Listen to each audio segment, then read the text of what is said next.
Sir നമസ്കാരം. നമസ്കാരം. 2024 ലോക്സഭാ തെരഞ്ഞെടുപ്പിനോടനുബന്ധിച്ച് വടകരയിൽ തീപാറുന്ന മത്സരം തന്നെയായിരുന്നു. കെ ശൈലജ ടീച്ചറെ വടകരയിൽ ഷാഫി പറമ്പിലിനെ എതിരെ നിർത്തി ലോക്സഭയിൽ ഏതുവിധേനയും സീറ്റ് പിടിച്ചെടുക്കുക അഥവാ കെ ശൈലജയെ എന്ന മുതിർന്ന CPM നേതാവിൻ്റെ തലവേദന കേരളത്തിൽ നിന്ന് ഒഴിവാക്കുക എന്നുള്ള ലക്ഷ്യത്തോടു കൂടി പിണറായി വിജയൻ ശൈലജ ടീച്ചറെ വടകരയിൽ മത്സരിപ്പിക്കുന്നു. ഈ മത്സരത്തിൽ ഐതിഹാസികമായ ഭൂരിപക്ഷത്തോടു കൂടി ഷാഫി പറമ്പിൽ തിരഞ്ഞെടുക്കപ്പെടുന്നു.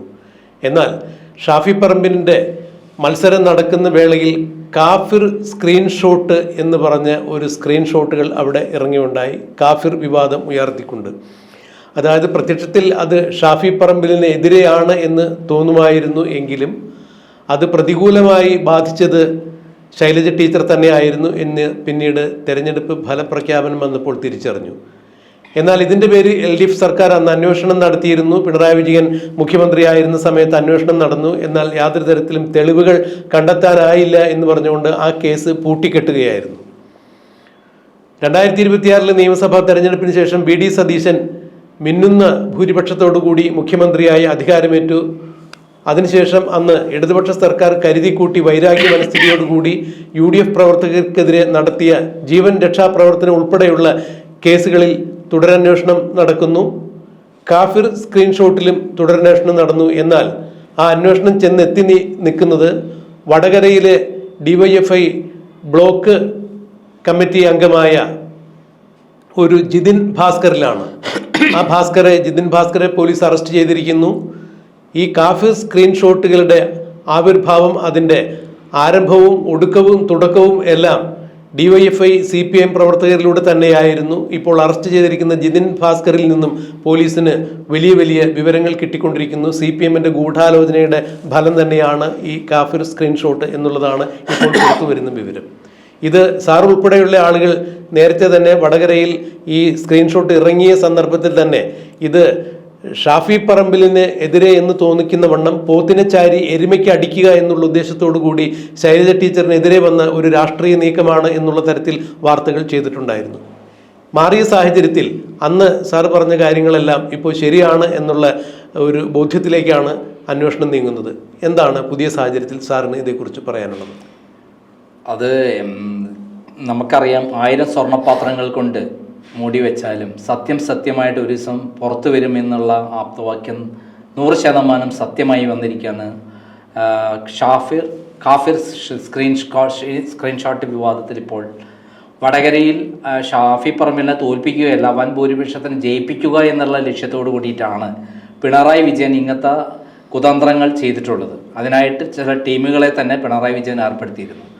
തിരുവനന്തപുരത്ത് AKG സെൻറ്ററിൽ ഇരുന്നു കൊണ്ടാണ് ചില ആളുകൾ ശൈലജ ടീച്ചർ ഒരു കാലഘട്ടത്തിലും പിണറായി വിജയന് ബാധ്യതയായി മാറരുത്, അല്ലെങ്കിൽ ഒരു എതിരാളിയായി മാറരുത്, നാളെ ഒരു മുഖ്യമന്ത്രി ആ സ്ഥാനത്തിന് അങ്ങനെ ഒരു ആളുണ്ടാവരുത് എന്നുള്ള ലക്ഷ്യത്തോടു കൂടിയിട്ട് അവരെ തോൽപ്പിക്കാൻ വേണ്ടി കൃത്യമായി ഇത്തരത്തിലുള്ള കാഫിർ സ്ക്രീൻഷോട്ട് എന്ന വിവാദം ഉണ്ടാക്കിയത്. നമുക്കറിയാം, മട്ടന്നൂരിൽ 60,000 വോട്ടിൻ്റെ ഭൂരിപക്ഷത്തിന് ജയിച്ചിട്ടുള്ള ഒരാളാണ് കഴിഞ്ഞ നിയമസഭാ തെരഞ്ഞെടുപ്പിൽ ശൈലജ ടീച്ചർ. പിണറായി വിജയനാകട്ടെ 50,000 വോട്ടിന് മാത്രമാണ് ജയിച്ചിട്ടുള്ളത്. എന്നാൽ 60,000 വോട്ടിന് ജയിച്ച കേരളത്തിലെ ഏറ്റവും ജനങ്ങൾ പിന്തുണ നൽകിയ ഒരു നേതാവിനെ, ശൈലജ ടീച്ചറെ, അദ്ദേഹം നിഷ്കരണം വെട്ടിമാറ്റി ഒന്നിനും കൊള്ളാത്ത, ചുക്കിനും ചുണ്ണാമ്പിനും കൊള്ളാത്ത വീണ ജോർജിനെ ആരോഗ്യമന്ത്രിയാക്കി. ശരിക്കും പറഞ്ഞാൽ 2016 മുതൽ 2021 വരെയുള്ള ശൈലജ ടീച്ചറുടെ ആരോഗ്യമന്ത്രി എന്ന നിലയിലുള്ള പ്രവർത്തനമാണ് പിണറായി വിജയന് 2021 വലിയ തോതിൽ വിജയം നൽകാൻ കാരണമായിട്ടുള്ളത്. നമുക്കറിയാം, കോവിഡ് കാലത്ത് ടീച്ചറമ്മ എല്ലാ സ്ഥലത്തും ഓടിയെത്തുകയും പത്രക്കാർ അവർക്ക് വേണ്ടി വലിയ പ്രചരണം നടത്തുകയും ലോക പത്രങ്ങളിലടക്കം ചാനലുകളടക്കം അവരെക്കുറിച്ച് വാർത്ത വരികയും ഈ സന്ദർഭത്തിൽ തൻ്റെ യശസ്സിന് ഇടിവ് വന്നതായി കാണുകയും ചെയ്ത പിണറായി വിജയൻ പിന്നീട് അദ്ദേഹം തന്നെ നേരിട്ട് ശൈലജ ടീച്ചറുടെ പത്രസമ്മേളനങ്ങൾ ഏറ്റെടുത്ത് അദ്ദേഹം വൈകുന്നേരം പ്രത്യക്ഷപ്പെട്ടു. പിന്നെ അദ്ദേഹം ജനങ്ങളുടെ ഒരു ദൈവത്തെ പോലുള്ള, ദൈവദൂതനെ പോലുള്ള ഒരാളായി പ്രഖ്യാപിക്കുകയായിരുന്നു. പട്ടിക്കും പൂച്ചയ്ക്കും അതേപോലെ കാക്കയ്ക്കും അങ്ങനെയുള്ള സകലമാന ജീവികൾക്കും ഭക്ഷണം കൊടുക്കണം, വെള്ളം കൊടുക്കണം. അതേപോലെ കോവിഡ് സമയത്ത് പാലിക്കേണ്ട കാര്യങ്ങളെക്കുറിച്ച് ഒരു പ്രഭാഷണമായിരുന്നു എല്ലാ ദിവസവും അദ്ദേഹം നടത്തിയിരുന്നത്. ഇത് ജനങ്ങളിൽ അദ്ദേഹത്തിന് വലിയ പ്രീതി ഉണ്ടാക്കുകയും 2021 ഇലക്ഷനിൽ അദ്ദേഹം നടത്തിയ അട്ടിമറികളോടൊപ്പം ഇതും വിജയിക്കുകയും ചെയ്തു. അങ്ങനെയാണ് 99 സീറ്റോടുകൂടി പിണറായി വിജയൻ വിജയിച്ചത്. നമുക്കറിയാം അന്ന് കിറ്റും പെൻഷനും അടക്കമുള്ള തന്ത്രങ്ങളാണ് മെയിനായിട്ട് പ്രയോഗിച്ചത്. അധികാരത്തിൽ വന്നു. അപ്പൊ രണ്ടാമത് 2021 അധികാരം. പക്ഷെ അധികാരത്തിൽ വന്ന ശേഷം അദ്ദേഹം ചെയ്ത എന്താണ്, സെക്രട്ടേറിയറ്റ് മീറ്റിംഗിൽ മന്ത്രിമാരെ തെരഞ്ഞെടുക്കുന്ന ലിസ്റ്റ് പ്രഖ്യാപിക്കുന്ന ഘട്ടത്തിൽ അദ്ദേഹം അവസാനം ലിസ്റ്റ് കൊടുക്കുകയാണ്. അതിൽ ശൈല ടീച്ചർ ഉണ്ടായിരുന്നില്ല. അദ്ദേഹം എത്രമാത്രം വൈരാഗ്യ ബുദ്ധിയോട് കൂടിയിട്ടാണ് ശൈല ടീച്ചറോട് പ്രവർത്തിച്ചതെന്ന് നമുക്ക് മനസ്സിലാക്കാൻ പറ്റും. ഇപ്പം ഈ വിധത്തിൽ പിണറായി വിജയൻ എതിരായി നിൽക്കുന്ന, അല്ലെങ്കിൽ തനിക്ക് മുഖ്യമന്ത്രി സ്ഥാനത്തിന് എതിരായി നിൽക്കുന്ന ആരെങ്കിലും ഉണ്ടെങ്കിൽ, പുരയ്ക്ക് നേരെ നിൽക്കുന്ന സ്വർണ്ണമരം ആണെങ്കിൽ വെട്ടിമാറ്റുക എന്നുള്ളതാണ് പിണറായി വിജയൻ്റെ രീതി. അത് തന്നെയാണ് ചെയ്തിട്ടുള്ളത്. അപ്പോൾ അവർക്ക് അത്രയും പ്രശസ്തിയുള്ള ശൈല ടീച്ചറെ ഒരു പ്രശസ്തിയുമില്ലാത്ത ആളാണ് എന്ന് കാണിക്കാൻ വേണ്ടിയിട്ടാണ് വടകര കൊണ്ട് നിർത്തിയത്. അല്ലെങ്കിൽ ഒരിക്കലും വടകര കൊണ്ട് നിർത്തില്ല. വടകര ലോക്സഭാ ഇലക്ഷനിലേക്ക് അവരെ കൊണ്ട് നിർത്തുകയും ആ ഇലക്ഷനിൽ കാഫിർ സ്ക്രീൻഷോട്ട് എന്ന വിവാദം ഉണ്ടാക്കുകയും ചെയ്തത്. അതിലിപ്പോൾ ജിതിൻ ഭാസ്കർ എന്ന് പറയുന്ന DYFI നേതാവിനെ അറസ്റ്റ് ചെയ്തിരിക്കുകയാണ്. വടകര സ്ക്വാഡ് എന്ന് പറയുന്ന ഇതിന്റെ വാട്സപ്പ് ഗ്രൂപ്പിന്റെ ആളായിരുന്നു ജിതിൻ ഭാസ്കർ, അഡ്മിൻ ആയിരുന്നു. ഈ എന്താണ് സ്ക്രീൻഷോട്ടിൽ ഉണ്ടായിരുന്നത്, ദീനിയായ മുസ്ലിമായിട്ട് ഷാഫി പറമ്പിലെ ചിത്രീകരിക്കുകയും കാഫിറായിട്ട് ശൈല ടീച്ചർ ചിത്രീകരിക്കുക, അങ്ങനെ മുസ്ലിം ഭൂരിപക്ഷ പ്രദേശങ്ങളിൽ ഇത് വലിയ പ്രചരണം ഉണ്ടാക്കുകയും ചെയ്തു. ഇലക്ഷന് തൊട്ട മുമ്പാണ് ഈ കാര്യങ്ങൾ ചെയ്യുന്നത്, തലേ ദിവസം. അത് പിന്നീട് ധാരാളം ഗ്രൂപ്പുകളിലേക്ക്, CPM ഗ്രൂപ്പുകളിലേക്ക് പോവുകയും അത് UDF ആളുകളിലേക്ക് എത്തിക്കുകയും അങ്ങനെ മുസ്ലിമായ മുസ്ലിം ലീഗിന്റെ MSFന്റെ PK മുഹമ്മദ് കാസിമിനെ അറസ്റ്റ് ചെയ്യുകയും ചെയ്തു. എന്നാൽ മുഹമ്മദ് കാസിം കേസുമായി മുന്നോട്ട് പോയപ്പോൾ അത് എവിടെയും എത്താതെ വന്നു എന്നുള്ളതാണ് സത്യം. അതിൽ ഹൈക്കോടതി ഉത്തരവുണ്ടായിരുന്നു അന്വേഷിക്കാൻ വേണ്ടിയിട്ട്, ശരിയായ വിധത്തിൽ അന്വേഷിക്കാൻ വേണ്ടിയിട്ട്. ഈ സന്ദർഭത്തിലാണ് ഭരണം മാറുകയും ഇപ്പോൾ കാഫിർ സ്ക്രീൻഷോട്ടിൽ വടകര SP നേതൃത്വത്തിൽ അന്വേഷണം ആരംഭിക്കുകയും ചെയ്ത് ഇപ്പോൾ DYSP കൃത്യമായി അന്വേഷണം നടത്തി ഇപ്പോൾ അറസ്റ്റ് ചെയ്തിരിക്കുന്നത് DYFI നേതാവിനെയാണ്. അതായത് എല്ലാ കാലത്തും തീവ്രവാദമായ കാര്യങ്ങൾ പ്രചരിപ്പിച്ച് ഇത്തരം അട്ടിമറികൾ സൃഷ്ടിക്കുക മാർക്സിസ്റ്റ് പാർട്ടിയുടെ രീതിയാണ്. എവിടെയെങ്കിലും RSS ആക്രമണം ഉണ്ടാക്കുക എന്ന രൂപത്തിൽ അവരെന്ത് ചെയ്യും, ക്രിസ്ത്യൻ ദേവാലയങ്ങൾക്കെതിരെയും അല്ലെങ്കിൽ മുസ്ലിം ദേവാലയങ്ങൾക്കെതിരെയും അവർ തന്നെ ആക്രമണം നടത്തും. എന്നിട്ട് അത് RSSന്റെ തലയിൽ കെട്ടിവെക്കും. നമുക്കറിയാം തലശ്ശേരിയിൽ കലാപമുണ്ടായ മുസ്ലിം ഹിന്ദു കലാപം ഉണ്ടാക്കിയതിന് പിന്നിൽ മാർക്സിസ്റ്റ് നേതാക്കന്മാരായിരുന്നു. അവിടെ കള്ളുഷാപ്പിൽ മദ്യപിച്ച് ലക്കുകെട്ട് കുത്തേറ്റ് മരിച്ച നാരായണനെ RSS കുത്തി കൊന്നതാണെന്ന് പറഞ്ഞ് CPM ആളാണെന്നും അവിടുത്തെ പള്ളി സംരക്ഷിക്കാൻ വന്ന ആളാണെന്നും അതിൻ്റെ പേരിൽ കുത്തേറ്റ് മരിച്ചതാണെന്ന് കഥയുണ്ടാക്കിയ പാർട്ടിയും നേതാവുമാണ് പിണറായി വിജയൻ. അങ്ങനെയുള്ള പിണറായി വിജയനെ കുറിച്ച് കൃത്യമായി നിയമസഭയിൽ രേഖകളടക്കം പറഞ്ഞിട്ടുള്ള ആളാണ് PT തോമസ്. അങ്ങനെ ചരിത്രത്തിന്റെ രേഖയിൽ തന്നെ പിണറായി വിജയൻ നേരത്തെ ഇത്തരം റെക്കോർഡുള്ള ആളാണ്. അങ്ങനെയുള്ള ആളാണ് വടകരയിൽ കാഫിർ സ്ക്രീൻ ഷോട്ട് എന്ന് പറയുന്ന ഒരു വലിയ പ്രചരണം നടത്തി വളരെ കൃത്രിമമായി ഈ സംഭവം ഉണ്ടാക്കി. ഇപ്പോഴിതാ ഈ കേസ് CPM നേതാക്കന്മാരുടെ ആസനത്തിന് തീപിടിച്ച പോലെ ആയിരിക്കുന്നു അവർക്ക് ഉണ്ടായിരിക്കുന്നത്. കാരണം ഇപ്പം ഗതികെട്ട് ആ ഗ്രൂപ്പുകളിലുള്ള നേതാക്കന്മാർ ഓടി നടക്കുകയാണ് എങ്ങനെ രക്ഷപ്പെടും എന്നുള്ളതിൽ. അതായത് ഒരു ഗ്രൂപ്പിൽ നിന്ന് മറ്റൊരു ഗ്രൂപ്പിൽ നിൽക്കും, അങ്ങനെ പല ഗ്രൂപ്പുകളിൽ നിന്ന് ഇത് പ്രചരിപ്പിക്കുകയും ഒക്കെ ചെയ്തിരിക്കുന്നു. ഇപ്പം ജിതിൻ ഭാസ്കറിനെ അറസ്റ്റ് ചെയ്യുമ്പോൾ തന്നെ ഇത് ആരാണ് ഉണ്ടാക്കിയത് എന്നുള്ളതും കൂടി കണ്ടുപിടിക്കേണ്ടതുണ്ട്. അത് കണ്ടുപിടിക്കാനുള്ള എല്ലാ തെളിവുകളും ഇപ്പോൾ പോലീസിന്റെ കൈവശം കിട്ടിയിട്ടുണ്ട്. അതായത് മാർക്സിസ്റ്റ് പാർട്ടിയുടെ അന്ത്യകൂദാശ നടത്താനുള്ള ഒരു പ്രധാനപ്പെട്ട കേസായി മാറുകയാണ് കാഫിർ സ്ക്രീൻ ഷോട്ട്. മുസ്ലിങ്ങൾ എന്തുകൊണ്ടാണ് മാർക്സിസ്റ്റ് പാർട്ടിയിൽ നിന്ന് അകന്നുപോയത്? ഇത്തരത്തിൽ മുസ്ലിങ്ങളെ പേരുപയോഗിച്ചിട്ടാണ് പല കൊലപാതകങ്ങളും അവർ നടത്തിയിട്ടുള്ളത്. അത് നമുക്കറിയാം. TP ചന്ദ്രശേഖരന്റെ കൊലപാതകം നടത്തിയിട്ടുള്ളത് നടത്തിയ ശേഷം ആ വാനിന്റെ പുറത്ത് എന്താ എഴുതി വെച്ചിരുന്നത്? മാഷാ അള്ളാ എന്നാണ്.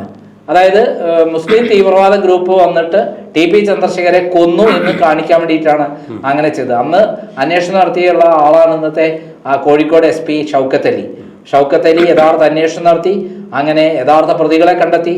എന്നാൽ വലിയ പ്രതികളെ കണ്ടെത്തുന്നതിന് മുമ്പ് അദ്ദേഹത്തെ മാറ്റുകയുണ്ടായി. അത് ഒരു അഡ്ജസ്റ്റ്മെന്റ് ആയിരുന്നു. യഥാർത്ഥ പ്രതി എന്ന് പറഞ്ഞാൽ പിണറായി വിജയനിൽ അറിയാതെ ഈ കൊലപാതകം നടക്കില്ലായിരുന്നു. ഇവിടെ ഇതേപോലെ കാഫിർ സ്ക്രീൻഷോട്ടിന്റെ യഥാർത്ഥ സൃഷ്ടാവ് എന്ന് പറയുന്നത് പിണറായി വിജയനും, അതേപോലെ നമുക്കറിയാം AKG സെന്ററിൽ ബുദ്ധിരാക്ഷസന്മാരെന്ന് കരുതുന്ന ചില ഇതുപോലെയുള്ള കൃത്രിമമായ സ്ക്രീൻഷോട്ടുകളും അതിൽ കൃത്രിമമായി വ്യാജരേഖകൾ ഉണ്ടാക്കുന്ന ആളുകളാണ്. എന്നിട്ട് തമ്മിൽ തല്ലിക്കുകയും മതവികാരം ഉണ്ടാക്കുകയും അങ്ങനെ സമൂഹത്തിൽ വലിയ ഇഷ്യൂ ഉണ്ടാക്കുകയും ചെയ്യുന്ന ആൾക്കാരാണ് ഇവര്. അല്ല, അത് ആ വകുപ്പ് തന്നെ അങ്ങനെ തന്നെ സാർ പറയണേ 153 അത് അതെ. മാത്രമല്ല അവർ പറഞ്ഞിരിക്കുന്നത് ഇപ്പോൾ മതധ്രുവീകരണം ഉണ്ടാക്കുക എന്നുള്ള ഉദ്ദേശത്തോടു കൂടി ഇങ്ങനെ ഒരു സ്ക്രീൻഷോട്ട് ഇറക്കി വിട്ടപ്പോൾ സമൂഹത്തിൽ ഒരു മതധ്രുവീകരണം ഉണ്ടാകുന്നു. മാത്രമല്ല മതസ്പർദ്ധ വളരുന്ന തരത്തിലേക്ക് കാര്യങ്ങൾ മാറ്റിമറിക്കുന്നു. അന്യായമായി ഇങ്ങനെ ഒരു കൃത്രിമമായ തെളിവുണ്ടാക്കുന്നു. അത് വീണ്ടും നശിപ്പിക്കാൻ വേണ്ടി ശ്രമിച്ചിരിക്കുന്നു. അങ്ങനെ നിരവധി വകുപ്പുകൾ തലയിൽ വെച്ച് കൊടുത്തിരിക്കുന്നു. വലിയൊരു ഗൂഢാലോചന ഇനി ഇതിൽ തെളിയേണ്ടതുണ്ട്. തീർച്ചയായും ഇതിൽ നിന്ന് ഇപ്പോൾ സാറ് പറഞ്ഞപ്പോൾ എനിക്ക് മറ്റൊരു കാര്യം മനസ്സിലായത്, ഈ KK ശൈലജ എന്ന ഏറ്റവും കൂടുതൽ ഭൂരിപക്ഷം നേടി രണ്ടാം പിണറായി വിജയൻ സർക്കാരിൻ്റെ കാലത്ത് ആ നിയമസഭയിൽ അധികാരത്തിൽ വന്ന നിയമസഭയിൽ ഏറ്റവും കൂടുതൽ ഭൂരിപക്ഷം കിട്ടി ശൈലജ ടീച്ചറെ തനിക്കൊരു വെല്ലുവിളിയാകാതിരിക്കാൻ വേണ്ടി ഇനി വീണ്ടും നിയമസഭയിലേക്ക് മത്സരിക്കാതിരിക്കുന്നതിന് വേണ്ടിയോ അല്ലെങ്കിൽ ഒരു കാരണവശാലും മുഖ്യമന്ത്രി പദത്തിലേക്ക് എത്താതിരിക്കുന്നതിന് വേണ്ടിയോ മുൻപ് KR ഗൗരി അമ്മയെ ഒതുക്കിയതുപോലെ ഈ ശൈലജ ടീച്ചറിൻ്റെ ശല്യം മാറ്റുന്നതിന് വേണ്ടി വടകരയിൽ നിർത്തി തോൽപ്പിക്കുക എന്നുള്ളതായിരുന്നു ഈ കാഫിർ സ്ക്രീൻഷോട്ടിൻ്റെ പുറകിലുണ്ടായിരുന്ന ഉദ്ദേശം എന്ന് വേണ്ട ഇതിൽ നിന്ന് മനസ്സിലാക്കാൻ. അത് തന്നെയാണ് കൃത്യമായി നടന്നത്. അങ്ങനെ എല്ലാ പാപഭാരങ്ങളും ശൈലജ ടീച്ചറെ തലയിൽ കെട്ടിവെച്ച് അവരെ പാർട്ടിയിൽ ഒതുക്കുക എന്നുള്ളത് തന്നെയായിരുന്നു പിണറായി വിജയന്റെ ലക്ഷ്യം. അത് കൃത്യമായി അദ്ദേഹം നടത്തി. ഇത്തവണ ഇലക്ഷനോട് കൂടിയിട്ടും പേരാവൂരിൽ കൊണ്ടിട്ട് അവസാനം ഇല്ലാതാക്കി. വീണ്ടും 2026 നിയമസഭാ തെരഞ്ഞെടുപ്പ് വന്നപ്പോൾ മട്ടന്നൂരിൽ 60,000 വോട്ടിന്റെ ഭൂരിപക്ഷം കിട്ടിയ ആ സ്ഥാനാർത്ഥിയെ വീണ്ടും പേരാവൂരിൽ അത് സണ്ണി ജോസഫ് ഹാട്രിക് അടിക്കാൻ കാത്തു നിൽക്കുന്ന ആ ഒരു മണ്ഡലത്തിലേക്ക് കൊണ്ടുവന്ന് നിർത്തുന്നു. അത് തന്നെ സംഭവിക്കുകയും ചെയ്തു. വളരെ ദയനീയമായി അവിടെ ശൈലജ ടീച്ചർ തോൽക്കുന്നു, അല്ലെങ്കിൽ തോൽപ്പിക്കുന്നു. അപ്പോൾ ഇത്തരത്തിലുള്ള രാഷ്ട്രീയ കാഫിറുകളെയാണ് നമ്മൾ ഈ രംഗത്ത് കണ്ടത്, തെരഞ്ഞെടുപ്പ് രംഗത്ത് കണ്ടത് എന്ന് പറയുമ്പോൾ ഇത്തരമുള്ള രാഷ്ട്രീയ കാഫിറുകളെയാണ് ഈ സമൂഹം നിഷ്കാസനം ചെയ്യേണ്ടത് എന്ന് വേണം ഇതിൽ നിന്ന് മനസ്സിലാക്കാൻ. അല്ല, അവിടെ ഉണ്ടാവുന്നത് എന്താ വെച്ചാൽ മാർക്സിസ്റ്റ് പാർട്ടി എങ്ങനെ തകരുന്നു, ഈ ഇലക്ഷന് ശേഷം ഓരോ ദിവസേന എന്നോണം പാർട്ടി തകർന്നുകൊണ്ടിരിക്കുകയാണ്. അണികൾ ബോധവാന്മാരായിക്കൊണ്ടിരിക്കുന്നു. അവർ കൃത്യമായി കാര്യങ്ങൾ പഠിക്കുന്നു. നേതാക്കന്മാർ, ഇത്തരത്തിലുള്ള നേതാക്കന്മാരെ കുറിച്ച് അവർ കൃത്യമായി പഠിക്കുന്നു. എന്നിട്ട് പാർട്ടി അണികൾ തന്നെ ഇവരെ ചോദ്യം ചെയ്യുന്ന ഒരു അവസ്ഥയിൽ എത്തിയിരിക്കുകയാണ്. മാത്രമല്ല മാർക്സിസ്റ്റ് പാർട്ടിയുടെ പിണറായി വിജയന്റെ ഗുണ്ടാ മാഫിയ സംഘത്തിൽപ്പെട്ട ആളുകളാണ് ഇതൊക്കെ ഉണ്ടാക്കിയിട്ടുള്ളത്. ഇപ്പോൾ അവർ തീപിടിച്ച് ഓടുകയാണ്. എങ്ങനെ ആരും രക്ഷപ്പെടുത്താനില്ല. ജയിലിൽ കിടക്കുമ്പോൾ പിണറായി വിജയൻ വന്ന് രക്ഷപ്പെടുത്താൻ പറ്റുമോ? വേറെ ആർക്കും രക്ഷപ്പെടുത്താൻ പറ്റുമോ? ഇല്ല. അവസാനം പാർട്ടി അധോഗതിയിലെത്തിയിരിക്കുന്നു. ആ പാർട്ടിയുടെ സമ്പൂർണമായ തകർച്ച നമ്മൾ കണ്ടുകൊണ്ടിരിക്കുകയാണ് ഓരോ ദിവസവും. അതിൻ്റെ ഏറ്റവും വലിയ അടിയായി മാറിയിരിക്കുകയാണ് കാഫിർ സ്ക്രീൻഷോട്ട് എന്നുള്ളതാണ് സത്യം. ഇത്തവണ കോഴിക്കോട് നിയമസഭാ ഇലക്ഷനിൽ 13-ൽ 12 സീറ്റും നേടിയത് UDF ആണ്. ചരിത്രത്തിൽ ഇന്നേ വരെ ഇല്ലാത്തൊരു വിജയമാണ് UDFന് നേടിക്കൊടുത്തിരിക്കുന്നത്. കഴിഞ്ഞ തവണ 13-ൽ 11 സീറ്റ് LDFനായിരുന്നു. അതിന് മുമ്പേത്തെ തവണ 13-ൽ 13 സീറ്റും LDFനായിരുന്നു. അങ്ങനെ കോഴിക്കോട് ജില്ല എന്ന് പറയുന്ന എല്ലാ കാലത്തും CPMന്റെ ശക്തിദുർഗമാണ്. കണ്ണൂരിനേക്കാളും ശക്തിയുള്ള സ്ഥലമാണ് വടകര ഏരിയ എന്ന് പറയുന്നത്. വടകര, നാദാപുരം, കുറ്റ്യാടി, പേരാമ്പ്ര, കൊയിലാണ്ടി, ബാലുശ്ശേരി, അങ്ങനെ തിരുവമ്പാടി, കോഴിക്കോട് ബേപ്പൂര്, കോഴിക്കോട് 1, 2, കുന്നമംഗലം, അങ്ങനെയുള്ള സ്ഥലങ്ങളെല്ലാം മാർക്സിസ്റ്റ് പാർട്ടിയുടെ എല്ലാ കാലത്തെയും ശക്തിദുർഗങ്ങളാണെങ്കിൽ ഇന്ന് തകർന്ന് തരിപ്പണമായതിന് കാരണം ഇത്തരത്തിലുള്ള നിയമവിരുദ്ധമായ പ്രവർത്തനങ്ങൾ അവർ നടത്തിയതിൻ്റെ ഭാഗമായിട്ടും ഭരണം മുടിച്ച് ജനങ്ങളെ നശിപ്പിച്ചതിൻ്റെ പേരിലുമാണ് ജനങ്ങൾ ഇവിടെ നിന്ന് ആട്ടി ഓടിച്ചിരിക്കുന്നത്. കേരളത്തിൽ UDFന് ഏറ്റവും വലിയ നേട്ടം ഉണ്ടാക്കി കൊടുത്ത ജില്ല ഏതെന്ന് ചോദിച്ചാൽ അത് കോഴിക്കോടാണ്. കാരണം കോഴിക്കോടിന് ഇത്രയധികം ഗുണം കിട്ടാൻ കാരണം ഈ കാഫിർ സ്ക്രീൻഷോട്ട് അടക്കമുള്ള വിവാദങ്ങൾ തന്നെയാണ്. അതിപ്പോൾ കൃത്യമായി ആരാണ് ചെയ്തതെന്ന് മറനീക്കി പുറത്തു വന്നിരിക്കുകയാണ്. എന്നാലും മാർക്സിസ്റ്റ് പാർട്ടി ഇപ്പോൾ വല്ലാതെ തകർന്ന് തരിപ്പണമായിക്കൊണ്ടിരിക്കുകയാണ്. ആ പാർട്ടിയെ ഈ അഗാധ കർത്തത്തിൽ നിന്ന് ആർക്കെങ്കിലും രക്ഷപ്പെടുത്താൻ പറ്റുമോ എന്ന് ചോദിച്ചാൽ ഇല്ല എന്ന് തീർത്ത് പറയാൻ പറ്റും. അതായത് ബംഗാളും ത്രിപുരയും തകർന്ന് എങ്ങനെയാണോ അതിനേക്കാൾ വേഗതയിലാണ് മാർക്സിസ്റ്റ് പാർട്ടി തകർന്നുകൊണ്ടിരിക്കുന്നത്. അതുകൊണ്ട് ഉണ്ടാവുന്ന ഗുണം എന്ന് വെച്ചാൽ BJP മറുഭാഗത്ത് വളരാൻ പോകുന്നു എന്നുള്ളതാണ്.